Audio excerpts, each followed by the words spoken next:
Danielle were talking about how they could start their speech today, and they were struggling because it's, in essence, how do you start a speech about one of the most important people in your life? And I had a similar issue this morning when I was thinking about.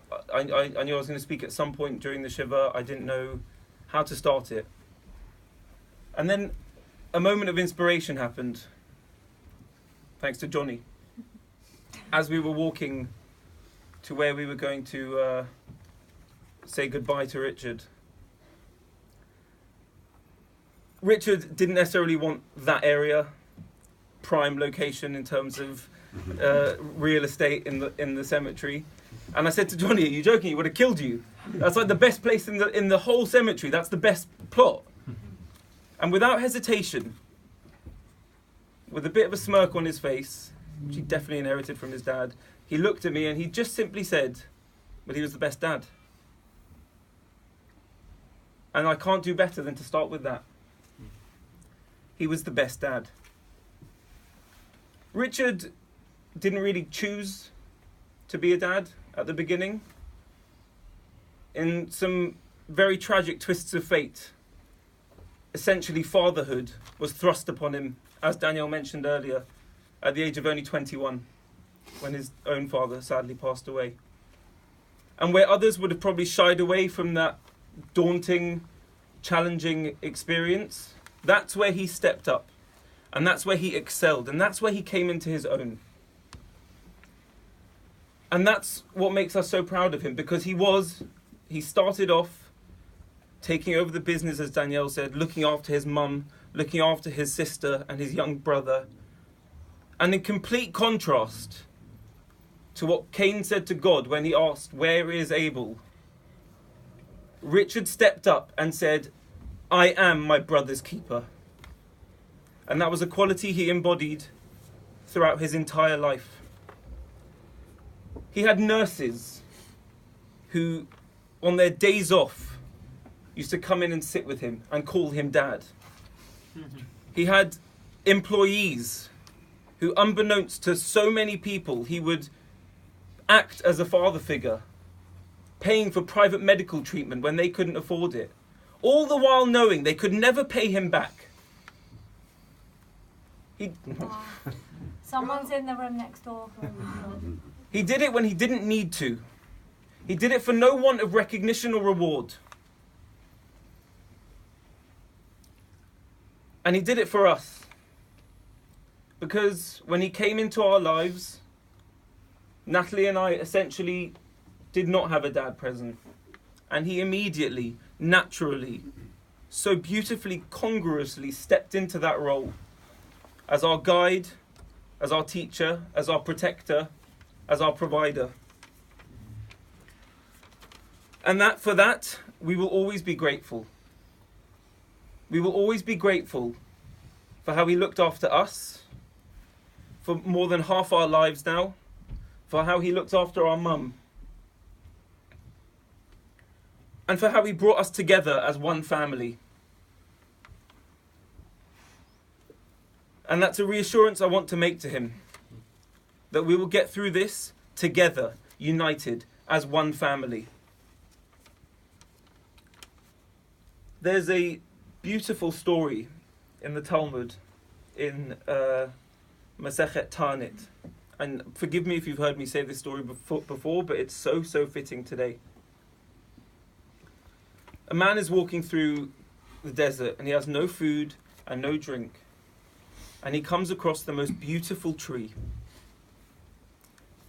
It has gorgeous, succulent fruit growing from it. Its canopy spreads wide and provides beautiful, cool, relieving shade. And it has an abundant brook of water flowing beneath it. And he eats the fruit, and he rests in the shade, and he drinks the water. And he says afterwards to the tree, "Ilan, Ilan, bameh avarechecha." Beautiful tree, how can I bless you? What could I possibly ask for you that you don't have already?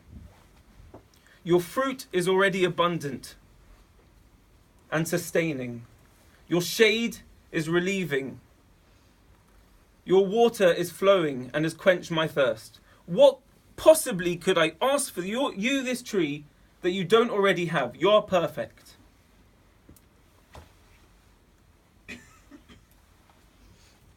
And he comes up with the answer. He says, I will bless you that all the trees that come forth from you are exactly like you. That all those trees have abundant fruit and water flowing beneath them and provide bountiful shade. And Richard is one of those trees. We ate from his fruit. We enjoyed his protection and his guidance and his love and his kindness all these years. And how can we bless him? He was so perfect. He did it all. Well, he didn't need to. He had nothing to prove to anyone. And our only blessing to him, our only request, selfish as it is that we who have come from him can be like him. I hope I can love Danielle and be there for my mum and be the dad that he was for Olivia. One iota of what he was for all of us. And if I end my life knowing that I was even a shadow of the man he was, it would have been a life well lived. And I mentioned that our blessing for him, that we just want to be like him, is selfish, and it is. And it feels selfish that we want him back. But you know what? It hurts.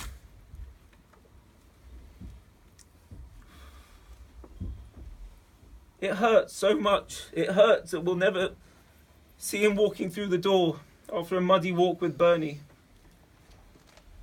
It hurts that we'll never receive 15 missed calls a day asking what we're doing, even though we've just told him. It hurts. It hurts that we won't have him with taking one of his long goodbyes on those phone calls. It hurts. It hurts that when we have a problem, he won't be there to say, as he always did, we'll deal with it.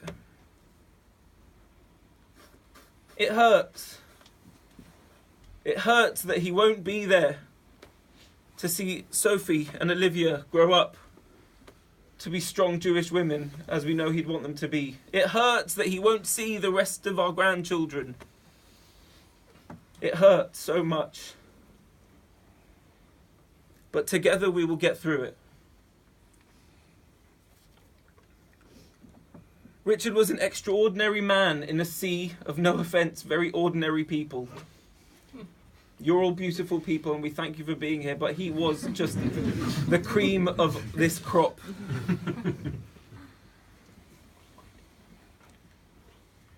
And we will forever be grateful for what he has done for us, for how he has taught us to live our lives, and for who he was. Thank you.